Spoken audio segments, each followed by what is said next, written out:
Let me paint you a picture. Imagine spending a decade of your life building a business. I mean, doing everything by the book. And then, in what feels like a blink of an eye, you lose it all.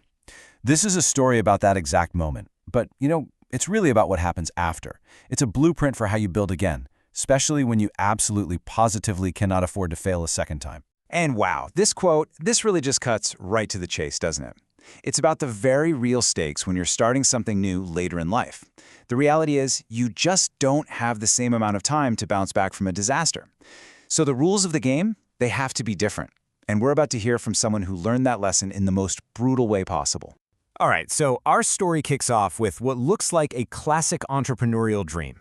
We're talking about a 10-year climb, building a really successful custom home building company.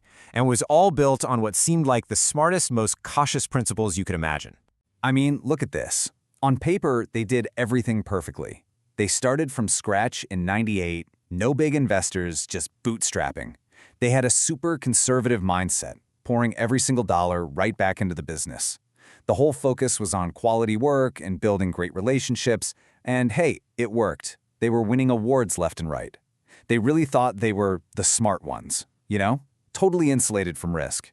And then, the floor just fell out from under them. This is where we get to the 2-year fall. It's a really tough lesson that sometimes all the experience in the world, all the caution, it's just not enough to shield you from these massive forces that are completely out of your control. The truly terrifying part was the speed. Think about that. 10 years of careful, methodical work just gone, wiped out in less than 2 years. When the 2008 housing market crashed, it wasn't a slowdown, it was a demolition. It took a decade of success and just dismantled it, practically overnight. And this is the moment it becomes painfully real. Can you just imagine that feeling? Standing inside this beautiful million-dollar custom home, a physical asset that was suddenly worthless. You couldn't sell it for any price. The banks had frozen all lending. The buyers just disappeared.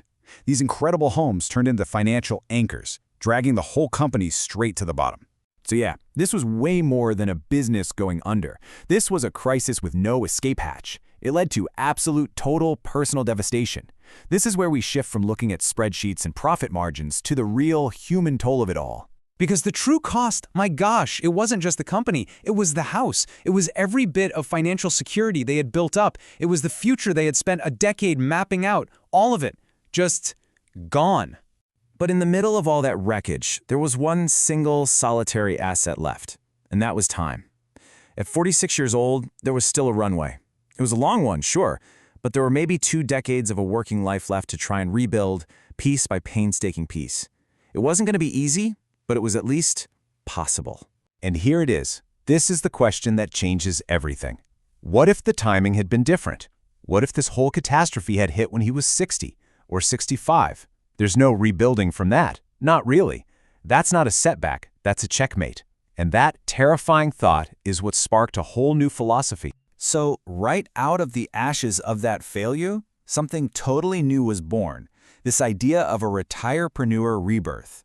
It's a completely different way of thinking about business, a new model built specifically for a stage in life where you just don't have the luxury of betting the farm. And the difference between the two models is just night and day.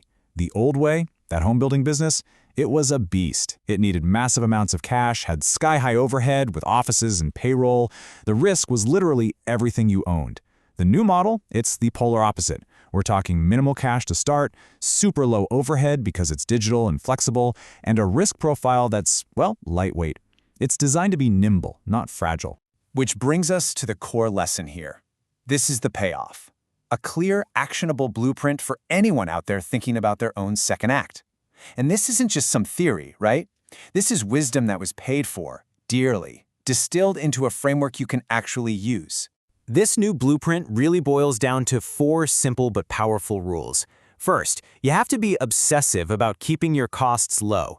Think digital, think flexible, avoid those fixed costs that can sink you. Second, build on what you already know. Your decades of experience? That is your superpower. It's your greatest asset. Third, and this one is absolutely non-negotiable, do not, under any circumstances, bet the farm. Don't risk your home or your retirement savings. And finally, you gotta tune out the hype. Focus on creating stable, reliable income, not chasing some viral fantasy. In the end, it all comes down to this simple, powerful idea.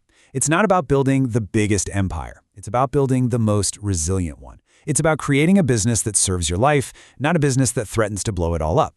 So the question I'll leave you with is this.